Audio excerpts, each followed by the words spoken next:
If you know what a fucking circle is, get up here and run in front of this motherfucker with the camera on his head. Let me see this!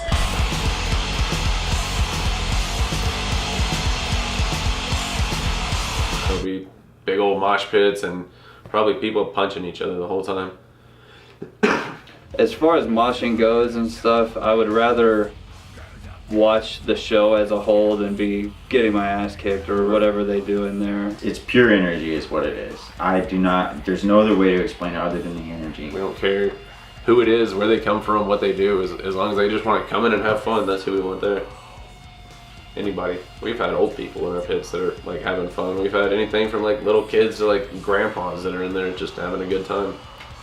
It's very hard to understand. It's something you have to experience. A lot of the times people think it's crazy, but it's some of the nicest people you'll meet. You'll get knocked flat on your back and two people run over, pick you up, and they'll keep people away from you till you're back up. Someone will lose a shoe and they'll just hold it up till they find it. I mean, it's a lot of fun. It's a good way to get anger out without actually hurting someone if you do it right. You were in the environment, you had the community, and you had the music that fully envelops everything that you will get out of the genre and music in itself. When you're in a band like this, it's a really like powerful band, like a really like fast moving music, kind of like heavy music. Like it's not something you sit around to, and so it's not something you want the people in the crowd to sit around to. And when all you do is vocals, and you can't really just stand still. I can't just kind of stand there, so all I'm doing is yelling into a microphone. That's pretty much my whole job in this band. You have the vocalists in the genre themselves, a very vast amount of them do scream. They do work on their vocals while screaming. They harmonize. They do everything that a normal vocalist would do, except they push the limits.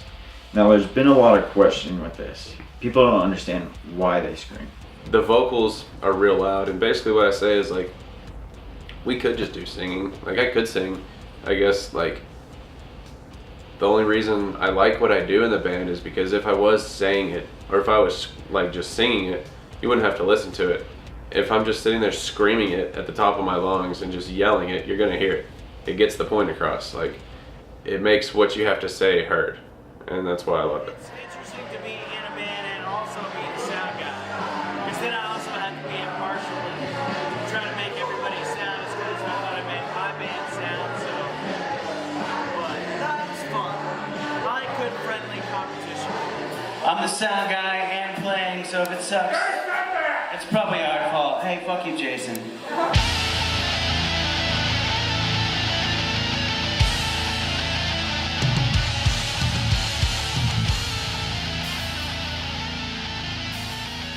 Well, we all worked at the car wash. Whenever I started working there, I met Dusty. Me, John, and Taylor, we started at this car wash. We'd all been there for a few months. John and Taylor probably been there for a year or so. And then Marty shows up.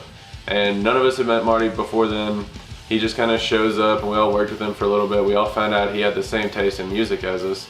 We thought that was real cool. And then we found out he was an amazing guitarist. Every time I'd go to his truck, he'd be like doing covers of vocals, and I showed him my songs that I had recorded because I had a few demos. We found out that he could just shred and wrote some awesome songs. He said he knew this drummer that worked at the other car wash. I'd known Dusty and John.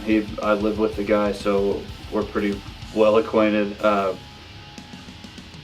Marty, I had talked to him before. He was a cool guy.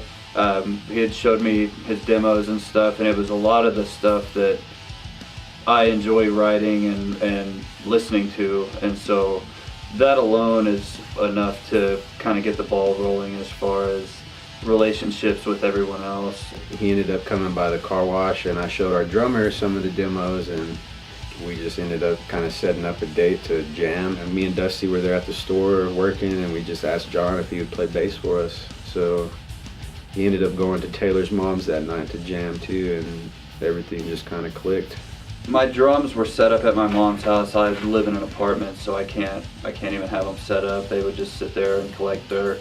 They took a vacation. They were gone for like a week, and I thought, you know, well, we've been talking about this on and off. Now I actually have kind of an opportunity, so I set my drums up in the living room and sent the guys a video of me playing, like, hey, I'm ready. If y'all are ready, let's do it. Dusty came over first, and he had a big amp with mic cable and a mic, just doing vocals through a half stack, and we would just pretty much play songs that we both knew, but it was just drums and vocals, so it didn't make much sense. The more and more equipment kept showing up, the next thing you know, the living room's filled with amps and lots of stuff to make loud noise.